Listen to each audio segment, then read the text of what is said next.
श्री कृष्ण जी बोले, जब कोई आत्मा इस धरती से विदा लेता है तो उसकी आत्मा 3 मार्गों से किसी एक मार्ग को प्राप्त करती है।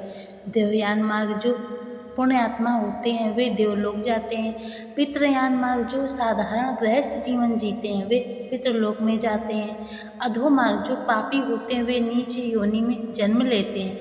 पितृलोक में रहने वाले पूर्वज अपने वंशजों की ओर आशा से देखते रहते हैं कि उनके बच्चे पौत्र वंशज उन्हें जल तर्पण और अन्न का अर्पण करेंगे। यदि वंशज ऐसा नहीं करते तो पितृ दुखी हो जाते हैं और उनका आशीर्वाद नहीं मिलता है।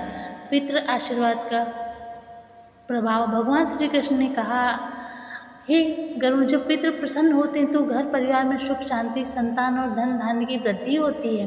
लेकिन यदि पितृ नाराज हो जाए तो व्यक्ति के सभी प्रयास विफल हो जाते हैं, चाहे वह कितना भी दान पुण्य क्यों न करे।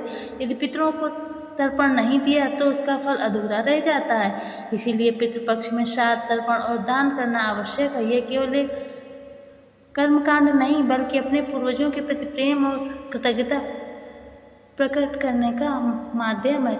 गरुड़ ने पूछा, साधकों और भक्तों, आज हम सुनने जा रहे हैं पितृपक्ष की यह अद्भुत कथा जिसे स्वयं श्री कृष्ण ने अपने वाहन गरुड़ को सुनाई थी। ये कथा न केवल श्राद्ध और पितृपक्ष का महत्व बताती है बल्कि ये भी दर्शाती है कि पूर्वजों के आशीर्वाद के ही जीवन में पुत्र समृद्धि और शांति आती है।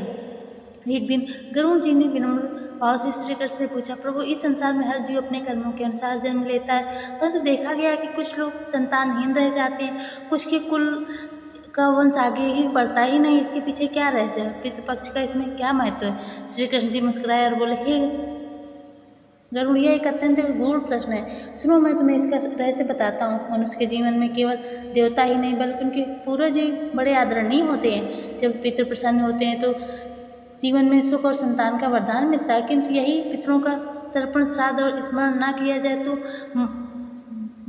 जो ये मनुष्य के पूर्ण कार्य भी, पुण्य कार्य जो होते हैं वो भी अधूरे रह जाते हैं। तब उनका वंश आगे नहीं बढ़ता और वह संतान सुख से वंचित रह जाते हैं। दोस्तों, श्री कृष्ण ने आगे कहा, हे गरुड़, जब पितृ प्रसन्न होते हैं तो घर में सुख शांति और धन धान्य देते हैं। जो फिर से पूछा गरुड़ ने, प्रभु, यदि किसी कारणवश पुत्र ना हो तो पितरों का श्राद्ध कौन करेगा? क्या ऐसे में पूर्वज वंचित नहीं रह जाएंगे? कृष्ण ने उत्तर दिया, हे गरुड़, यदि पुत्र ना हो तो पौत्र, भाई, भतीजा या कोई भी निकट संबंधी श्राद्ध कर सकता है। यहाँ तक कि सच्चे भाव से किया गया श्राद्ध, चाहे वह किसी ब्राह्मण या के द्वारा ही क्यों ना हो, पितरों तक अवश्य पहुँचता है। लेकिन जो व्यक्ति संतान प्राप्ति की इच्छा रखता है उसे चाहिए कि वह पितृपक्ष में श्रद्धा से तर्पण करे। पितरों के आशीर्वाद से ही पुत्र प्राप्ति संभव होती है। भगवान श्री कृष्ण ने एक प्रसंग सुनाया। कभी एक बहुत ही अमीर ब्राह्मण था। वह प्रतिदिन पूजा पाठ करता परंतु अपने पितरों का श्राद्ध नहीं करता था। परिणाम स्वरूप उसके यहाँ संतान नहीं हुई। तब एक दिन स्वप्न में उनके पितृ प्रकट हुए और बोले, हे पुत्र, तू हमारा पूजन नहीं करता, तर्पण नहीं करता, इसलिए तुझे संतान सुख नहीं मिल रहा है। यदि तू पितृपक्ष में विधि पूर्वक श्राद्ध करें और श्रद्धा से तो हमारा आशीर्वाद तुझे मिलेगा। ब्राह्मण ने अगली बार पितृपक्ष में श्रद्धा से श्राद्ध और तर्पण किया। परिणाम स्वरूप यह हुआ कि शीघ्र ही उसे एक तेजस्वी पुत्र प्राप्त हुआ। श्री कृष्ण ने गरुड़ से कहा, हे गरुड़, इसलिए कहा गया है कि पितृपक्ष का समय बहुत पवित्र है और इस दौरान जलदान, अन्नदान, ब्राह्मण भोजन और श्राद्ध करने से पितृ प्रसन्न होते हैं।